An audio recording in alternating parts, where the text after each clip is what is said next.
Hi friends, welcome to என்னுலகம் VCR channel. ஏற்கனவே நான் புதுசாக கார்டன் ஸ்டார்ட் பண்ண வீடியோ அப்லோட் பண்ணியிருப்பேன். அதோட அடுத்த ஸ்டேஜில் நம்ம வச்ச செடியெல்லாம் எப்படி இருந்துன்னு பார்க்கலாம். அதுக்கு முன்னாடி நம்ம கீரை போட்டிருந்தோம்ல, அந்த கீரை வந்து அறுவடை பண்ணுற ஸ்டேஜில் வந்துருச்சு. அதனால இதிலேருந்து கொஞ்சம் மட்டும் இப்போதைக்கு எடுத்துக்கலாம். பொதுவாக நாங்கள் வந்து செவ்வாயும் வெள்ளிக்கிழமையும் மட்டும் இந்த மாதிரி சாம்பார், அது கூட ஏதாவது கூட்டு பொரியல் வைப்போம். மற்ற நாட்கள்லாம் வந்து மீன் கறி கண்டிப்பாக இருக்கும். அதனால் இன்றைக்கி வந்து நம்ம வெள்ளிக்கிழமை ஆனதுனால இதை வந்து நம்ம கட் பண்ணி எடுத்துக்கலாம். எல்லாத்தையும் எடுத்துக்க வேண்டாம். அதனால் தேவைக்கு தகுந்த மாதிரி மட்டும் கொஞ்சம் நம்ம அறுவடை பண்ணி எடுத்துக்கலாம். என் ஹஸ்பண்டை வச்சு தான் கட் பண்ணி எடுக்க வச்சேன். நம்மளே வீட்டில் வளர்த்து அதை வந்து சமைச்சு சாப்பிடும்போது இருக்கிற டேஸ்ட்டே தனி தான். ஸோ ரொம்ப வந்து ஹாப்பியாக இருந்துச்சு. சின்னதாக தான் இதை பார்த்தா அவங்களுக்கெல்லாம் என்னடா இது பெருசாக ஒன்றும் இல்லை, இந்த கீரைக்காய் இவ்வளோ பில்டப்னு தோணும். பட் ஆமாங்க, ஏன்னா எங்கள் வீட்டில் ஃபஸ்ட்டு எங்கள் அப்பா வந்து இதெல்லாம் பண்ணுவாங்க. இப்போ வந்து எனக்கு ஆர்வம் வந்து நான் பண்ண ஆரம்பிச்சிருக்கேன். அதுவும் இப்போ தான் ஸ்டார்ட் பண்ணியிருக்கேன். ஸோ நான் வந்து வச்சு அதை வந்து கரெக்டாக பராமரித்து அதுலேருந்து ஈல்டு எடுக்கும்போது எனக்கு சந்தோஷமாக தான் இருக்குது. உங்களுக்கு கொஞ்சம் ஓவராக தான் தெரியும். பட் நான் வந்து ரொம்ப ரொம்ப ஹாப்பி. அப்புறமா இதெல்லாம் வந்து செடி நம்ம ஆல்ரெடி வச்சுருந்தோம்ல, அதில் வந்து உரம்லாம் போட்டு கொஞ்சம் பூவெல்லாம் ஆல்ரெடி வர ஆரம்பிச்சிருச்சு. இப்போ நான் வந்து முட்டையோட ஓடை வந்து நான் முன்னாடி சொன்ன மாதிரி அந்த வீடியோலையும் கொடுத்துருப்பேன். இதையும் வந்து முட்டையை லைட்டாக வந்து காய வச்சுட்டு அதை வந்து நல்லா பொடி பண்ணி அதை வந்து எடுத்து வச்சுருக்கேன். இதை வந்து நம்ம உரமாக கொடுக்கலாம் எல்லா செடிகளுக்குமே. இது நம்ம ஏற்கனவே சொன்ன மாதிரி லைட்டாக வந்து அந்த செடியோட ஓரங்களில் கிளறி விட்டுட்டு ஒரு 1.5 ஸ்பூன் இல்லைனா 2 ஸ்பூன் அளவுக்கு நம்ம கொஞ்சம் ரொம்ப அந்த செடியை ஒட்டி கொடுக்காம கொஞ்சம் நீக்கி வந்து நம்ம இதை மாதிரி கொடுக்கணும். கொடுத்துட்டு லைட்டாக அதை வந்து பரப்பி விட்டுடலாம். அப்புறமா இதெல்லாம் வந்து ஒரு 2 வீக்ஸ் ஒன்ஸ் நம்ம கொடுத்தா போதும். இதே மாதிரி பழுத்த வாழைப்பழத்தோட தோலையும் நம்ம நல்லா காய வச்சு பொடி பண்ணி இதே மாதிரி கொடுக்கலாம். ஆனால் எதையுமே கலந்து செய்ய வேண்டாம். இது வந்து ஒரு 2 வாரத்துக்கு ஒருக்கா கொடுத்தா அதை வந்து நெக்ஸ்ட்டு பண்ணலாம். இது வந்து நான் கீரை போட்டிருந்தேன்னு ஃபஸ்ட்டே காமிச்சிருப்பேன் அந்த வீடியோவில். பட் அது எதுவுமே இந்த க்ரோ பேக்கில் வந்து ஒழுங்காக வரல. ஸோ எல்லாமே பார்த்தீங்கன்னா தெரியும், குட்டி குட்டியாக ஒரு மாதிரி அப்படியே இருக்குது. அந்த இன்னொரு நம்ம கீரையெல்லாம் கட் பண்ணி எடுத்தோம்ல, அந்த டைம் தான் இதுவும் போட்டிருந்தேன். பட் வரல. அதனால் அதில் கொஞ்சம் கொஞ்சம் புதினா நட்டு வச்சுட்டேன். இதை பார்த்தீங்கன்னா கத்திரிக்காய் இதில் வந்து நிறைய வச்சுருந்தேன். அதெல்லாம் எடுத்துட்டு ஒரு 4 மட்டும் வச்சுருக்கேன். இது வந்து வெண்டைக்காய் செடி நட்டு வச்சுருந்தேன். என்ன ஆச்சுன்னு தெரியல, அப்படியே போயிடுச்சு. ஸோ இதை எடுத்துகிட்டு இதில் வேறு ஏதாவது வைக்க வேண்டியதா, மண்ணை இன்னும் கொஞ்சம் போட்டு கொஞ்சம் நல்ல மண்ணாட்டம் மிக்ஸ் பண்ணிவிட்டு வேறு போடணும். இந்த புதினா வந்து ஃபஸ்ட்டே நான் வந்து கொஞ்சோண்டு வச்சுருந்தேன். அது நல்லாவே வந்துருச்சு. இது நம்ம வந்து காசு போடுறதுக்காக வைக்கிற உண்டியல் டப்பாவை கட் பண்ணிவிட்டு அதில் தான் வச்சேன். நல்லாவே வந்தது. இது வந்து பச்சை மிளகாய் போட்டு வச்சுருந்தேன்னு சொன்னால அதுதான் கொஞ்சம் கூட வளரட்டும், நம்ம தனித்தனியாக எடுத்து வச்சிடலாம். வெண்டைக்காய்க்கு வந்து இப்போ கம்பு கொடுத்து சப்போர்ட் கொடுத்து வச்சாச்சு. ஆனால் அந்த வெண்டைக்காயில் வந்து நான் நிறைய அந்த தயிர் மருந்து அப்புறமா வேப்பெண்ணெல்லாம் அடித்து பார்த்துட்டேன். ஆனாலும் இந்த இலையில வர அந்த மாதிரி ஒரு மாதிரி அந்த ஒயிட் கலரில் வர்றது போகவே இல்லை. இந்த ஒரு செடி கொஞ்சம் சோகமாக தான் நிற்கிது, போயிடும் போல் இருக்குது. கஷ்டப்பட்டு வச்சுருந்தது. சரி பார்ப்போம், நம்ம உரம் கொடுத்து வைக்கும்போது எப்படி வருதுன்னு பார்க்கலாம். இது வந்து ஒரே ஒரு மல்லிக்கீரை, அதாவது கொத்தமல்லி. இது வந்து அந்த நம்ம கடையிலேருந்து வாங்கிட்டு வர்றது தான் எடுத்து போட்டிருக்கேன். கொத்தமல்லி விதையெல்லாம் வாங்கி வச்சுருக்கேன். இனி தான் தனியாக போடணும். அப்புறமா இந்த ரோஜா செடி எல்லாத்துக்குமே உரம் கொடுத்தாச்சு. இது வந்து செடி பீன்ஸில் வந்து காய் வந்து வர ஆரம்பிச்சிருச்சு. ஆனால் ஒழுங்காக வரல. நம்ம வந்து ஜூன் ஜூலைக்கு அப்புறம் இது போட்டிருக்கணும். பட் நான் ஃபஸ்ட்லேயே வந்து ஸ்டார்ட் பண்ணிவிட்டேன். அதனால் இது என்ன ஆகும்னா ரொம்ப வெயில் நேரம் வச்சா இது ஒழுங்காக வராது அப்படின்னு போட்டிருந்து இந்த மாதிரி ஒரு ஒயிட்டாக நம்ம வெண்டைக்காயில் பார்த்தோம்ல, அதே மாதிரி நிறைய லைன்லாம் வந்திருக்கு. இலையெல்லாம் ரொம்ப டேமேஜ் ஆகிருக்கு. இதில் வந்து ஒரு மாதிரி வெள்ளையாக ஏதோ பூச்சி வரும் போல், அதுதான் இந்த மாதிரிலாம் பண்ணி வச்சுருது. ஸோ அதனால் இது ஒழுங்காக வரலை. ஆனால் பிஞ்சு வந்து அங்கங்கேயா நிறைய பூக்கள்லாம் வந்து அடிக்கடி வந்துகிட்டே இருக்குது. 2 செடி இதில் மொத்தமாக நிற்கிது, 3 செடி நிற்கிது. அப்புறமா இது வந்து நம்ம ஃபேவரட் 7 டேஸு. நிறைய பூ வந்து போயிடுச்சு. மறுபடியும் அடுத்தது மொட்டுக்கள்லாம் வர ஆரம்பிச்சிருச்சு. இதில் வந்து மணத்தக்காளி சீடு போட்டு வச்சுருக்கேன். இது வந்து பலாப்பழம், அதோட சாப்பிட்டுட்டு அதோட சீடை போட்டு வச்சுருக்கேன். இந்த செம்பருத்தி சக்கன்னு சொல்லுவாங்கள்ல, அது. இதை வந்து தனியாக எடுத்து இனி மண்ணில் நட்டு வைக்கணும். இது அஸ்யூஷுவல் நம்ம இது பார்த்தது தான். இதில் கத்திரிக்காய் இருந்தது. பட் இதுவுமே ஒழுங்காக வர மாதிரி தெரியல. ஏதோ மிஸ்டேக் பண்ணுறேன்னு மட்டும் தெரியுது. பட் நெக்ஸ்ட் டைம் அதெல்லாம் கரெக்ட் பண்ணி கரெக்டாக வைக்கணும். இது வந்து நம்ம உருளைக்கிழங்கு. ஆனால் இந்த உருளைக்கிழங்கோட கதை கடைசியில் நான் உங்களுக்கு காமிக்கிறேன். ஏன்னா 2-3 டைம் எடுத்த வீடியோஸை ஜாயின் பண்ணி தான் இதில் எடுத்திருக்கேன். நான் ரொம்ப ஆசையாக இது ஸ்டார்ட் பண்ணும்போது சொல்லியிருப்பேன் இதுலேருந்து ஈல்டு எடுக்கணும் அப்படின்னு. பட் ரொம்ப சோக கதையாக போயிடுச்சு. லாஸ்ட்டில் காமிக்கிறேன். நம்ம கட் பண்ணி எடுத்த அப்புறமா நெக்ஸ்ட் இதெல்லாம் வளர்ந்தது. நான் கட் பண்ணி 2 டேஸ் தாண்டி தான் இந்த வீடியோ எடுத்தேன். ஸோ அதெல்லாம் நெக்ஸ்ட்டு வளர்ந்துட்டு இருக்குது. இதையும் வந்து நெக்ஸ்ட்டு நம்ம அறுவடை பண்ணுற வீடியோவும் லாஸ்ட்டில் தான் அப்லோட் பண்ணியிருக்கேன். ஃபஸ்ட்டில் காமிச்சிருந்தப்போ இந்த மல்லிச்செடி வந்து இந்த மாதிரி குட்டியாக ரொம்ப வந்து விரிஞ்சு ஸ்ப்ரெட்டாக இருந்தது.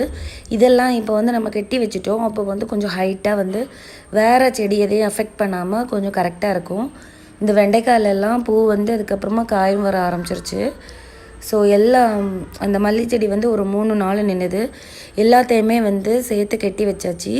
அதனால் அது வந்து ரொம்ப படர்ந்து வேறு செடி எதையும் வளர விடாமல் பண்ணாது. நம்ம உரம்லாம் வச்சுருந்ததுனால பூக்கள்லாம் நிறையவே வர ஆரம்பிச்சிது. பார்க்கவே ரொம்ப ஹாப்பியாக இருக்குது. நான் வந்து ஒவ்வொரு டைமும் செவ்வாய் வெள்ளி என்ன பண்ணுவேன்னா இந்த பூவெல்லாம் பறித்து சாமிக்கு வச்சுருவேன்.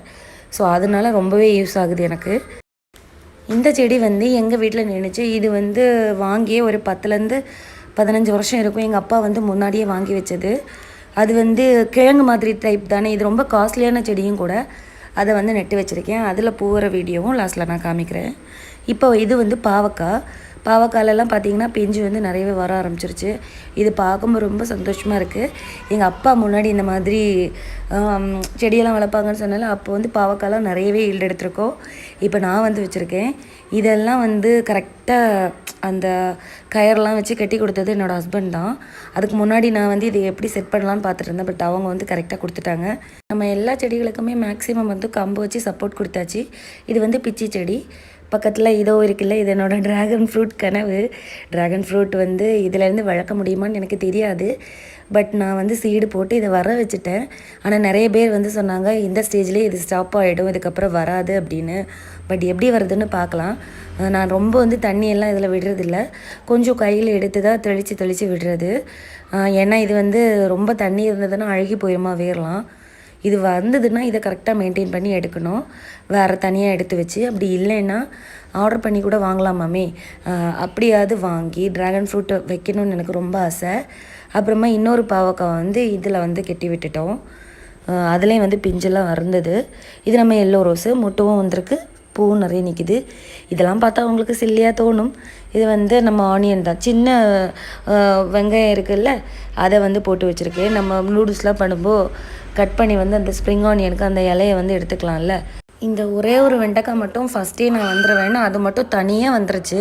வேறு எல்லாமே குட்டி குட்டியாக தான் நிற்கிது. ஸோ அறுவடை பண்ணும்போது அதை மட்டும்தான் பண்ணணும். நம்ம பாவக்காய்லாம் ஃபஸ்ட்டு காமிச்ச வீடியோவில் வந்து கொஞ்சம் குட்டியாக இருந்திருக்கோம். இப்போ பார்த்திங்கன்னா தெரியும் அது ரொம்பவே வளர்ந்துருச்சு. நான் வந்து ஒரு மிஸ்டேக் பண்ணியிருந்தேன், அதையும் லாஸ்ட்டில் சொல்கிறேன். இது இன்னும் நல்லா வளரும் போல் இருக்குது அப்படின்னு அந்த பாவக்காய்லாம் அப்படியே விட்டுட்டேன். இது பாருங்கள், நான் காமிச்சல ஃபஸ்ட்டு எங்கள் வீட்டிலேருந்து கொண்டு வந்த செடின்னு. அதோட பூ இது தான். இந்த செடி வந்து 6 மந்த்ஸுக்கு ஒருக்கா வந்து நம்ம பூ வரும். 3 மந்த்ஸ் இல்லைனா 6 மந்த்ஸ்ன்னு நினைக்கிறேன். நான் கரெக்டாக கவுண்ட் பண்ணதில்லை. இனிமேல் கரெக்டாக பார்த்துக்கணும். இன்னொரு டைப் இதில் இருக்கும், ஒயிட் கலரில் இருக்கும். ஆனால் அந்த ஒயிட் கலர் பூ செம்மையாக இருக்கும். அது வந்து ஸ்மெல்லே அவ்வளோ அழகாக இருக்கும்.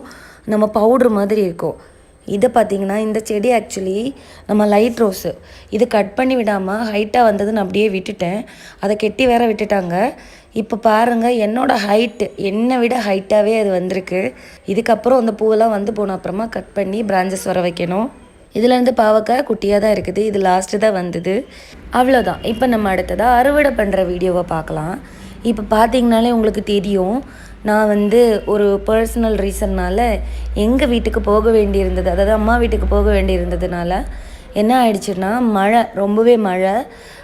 அதனால் என்ன ஆயிடுச்சு, இந்த செடியெல்லாம் ரொம்பவே மழையில் மூழ்கி அழுகிருச்சு. நம்ம உருளைக்கிழங்கு இருக்குல்ல, கிட்டத்தட்ட இன்னும் ஒரு 20 டேஸ் இருக்கும் இதை வந்து நம்ம அறுவடை பண்ணுறதுக்கு. ஆனால் அன்ஃபார்ச்சுனேட்லி என்ன ஆயிடுச்சு அப்படின்னா ரொம்பவே சோகமாக ஒரு கிழங்கு கூட இல்லை. இதுக்கு முன்னாடி நான் 2 டைம் வச்சுருக்கேன். அப்போ வந்து 1, 2, 3ன்னு குட்டியாக இந்த பேபி பொட்டேட்டோவாவது கிடச்சிது. பட் நான் ஆசையாக பார்த்து இந்த தடவை வச்சேன். மண்ணெல்லாம் ரொம்ப நல்லதாக தான் வச்சுருந்தேன். கடைசியில் என்ன ஆயிடுச்சுன்னா ஒன்றுமே கிடைக்கலைங்க. நான் வந்து ஆசையாக வந்து எடுத்து பார்த்தேன். ஆனால் நான் மறுபடியும் என்னோடய மிஸ்டேக்லாம் சரி பண்ணிவிட்டு இதை வந்து மறுபடியும் வச்சு எப்படியாவது இந்த உருளைக்கிழங்குலேருந்து ஈல்டு எடுக்கணும். இப்போ நான் காமிச்சல ஒரு பெரிய வெண்டைக்காய், அது வந்து இதுவுமே ரொம்ப விளைஞ்சி முத்துற ஸ்டேஜுக்கு ஆகிடுச்சு. ஏன்னா 1 வீக், அதாவது ஒரு 4 டேஸ் கேப்பில் இதெல்லாமே இந்த அளவுக்கு ஆகிடுச்சு. நான் போயிட்டு வரதுக்குள்ளே இதெல்லாம் ரொம்பவே காஞ்சி போயிட்டு சரி ஏதாவது பண்ணலாமே அப்படின்னு பறிச்சிட்டேன். இந்த ஒன்று தான் கிடச்சிது. பட் அதுவே எனக்கு ரொம்ப சந்தோஷம். பிகாஸ் நான் வச்சதில்லை, அதனால் எனக்கு ரொம்பவே சந்தோஷம். வேறு வெண்டைக்காய் செடியிலெல்லாம் இந்த மாதிரி குட்டி குட்டியாக வர ஆரம்பிச்சிருச்சு. ஸோ அடுத்த செட்டு வந்து நம்ம அறுவடை பண்ணும்போது கண்டிப்பாக கொஞ்சம் கிடைக்கும்னு நினைக்கிறேன். அது மட்டும் தான் தனியாக வந்து வந்தது. நெக்ஸ்ட்டு நம்ம இப்போ பாவக்காவை பார்க்கலாம். பார்த்தா உங்களுக்கே கவலையாக இருக்கும் பாருங்கள். நான் அன்னைக்கு பார்க்கும்போது இன்னும் கொஞ்சம் பெருசாக வளரும்னு நினச்சேன். ஆனால் நான் போயிட்டு வந்த கேப்பில் இதெல்லாம் பழுத்து ரொம்ப மழையாக வேறு இருந்துச்சு. ஒரு 4 டேஸ் ஃபுல்லாக மழை, அதில் இதெல்லாம் ரொம்ப பழுத்து இப்படி ஆயிடுச்சு. ஒன்றுமே பண்ண முடியாது. ஆசையாக இதெல்லாம் வந்து கட் பண்ணி எடுக்கணும்னு நினச்சேன். பட் ரொம்ப பழுத்து இதாகிடுச்சு. ஸோ அந்த சீடை நம்ம யூஸ் பண்ணிக்கலாம்னு அப்படியே கட் பண்ணி போட்டுட்டேன். கொஞ்சம் கஷ்டமாக தான் இருந்தது. ஏன்னா பார்த்து இவ்வளோ நாள் இதை கேர் பண்ணிவிட்டு அதை நம்ம அறுவடை பண்ணுற ஸ்டேஜில் இந்த மாதிரி எனக்கு வந்து பக்கத்துலேருந்து பார்க்க முடியல. ஸோ எல்லாமே இப்படி ஆயிடுச்சு. பட் வேறு 2 வந்து நான் இப்போ கட் பண்ணி எடுத்தேன். 2 வந்து கட் பண்ணுற ஸ்டேஜில் இருந்தது. இந்த மாதிரி ஸ்டேஜில் இருக்கும்போது தான் அதை வந்து இன்னும் ஒரு 1 வீக் போட்டுன்னு நான் விட்டுட்டேன். ஆனால் அது என்ன ஆயிடுச்சுன்னா ரொம்பவே பழுத்துருச்சு. ஒரு வேளை இந்த ரகம் வந்து இந்த மாதிரி தான் வரும் போல். அதனால ஒரு 2-3 கட் பண்ணி மட்டும் எடுத்துட்டேன். பேலன்ஸ் எல்லாம் அகைன் திருப்பி நம்ம கட் பண்ணலாம் அப்படின்னு. இது வந்து கத்திரிக்காய் கொஞ்சம் இருந்த ஸ்டேஜ்லேருந்து கொஞ்சம் கூட பெருசாக வளர்ந்துருக்கு. இங்கேயும் பாவக்காயெல்லாம் கொஞ்சம் பெருசாக வர ஆரம்பிச்சிருக்கு. இதை வந்து இன்னும் ஒரு 1 வீக் கழித்து கட் பண்ணலான்னு வச்சுருக்கேன்.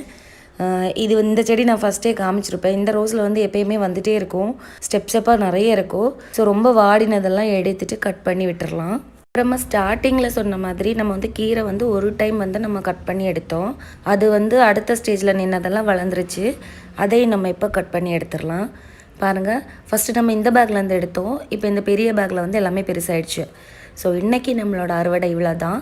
இன்றைக்கின்னு இல்லை, இதுதான் என்னோடய ஃபஸ்ட்டு அறுவடை. இதை பார்க்கும்போது எனக்கு ரொம்ப சந்தோஷமாக இருக்குது. இதை பார்க்கும்போது இத்தனோண்டு அறுவடைக்கு தான் இவங்க இவ்வளோ பில்டப் கொடுத்தாங்களான்னு தோணும். பட் ஆமாங்க, என்ன இருந்தாலும் நான் வந்து கஷ்டப்பட்டு வச்சு அழகாக மெயின்டைன் பண்ணி எடுத்ததில்லை. அதனால் எனக்கு கொஞ்சம் இது ஸ்பெஷல் தான். ஸோ ரொம்ப கம்மியாக அறுவடை கிடச்சிருந்தாலும் எனக்கு ரொம்பவே சந்தோஷமாக இருக்குது. இதை இன்னும் கண்டினியூ பண்ணி நிறைய புதுசாக வைக்கணும்னு ஆசையாக இருக்குது.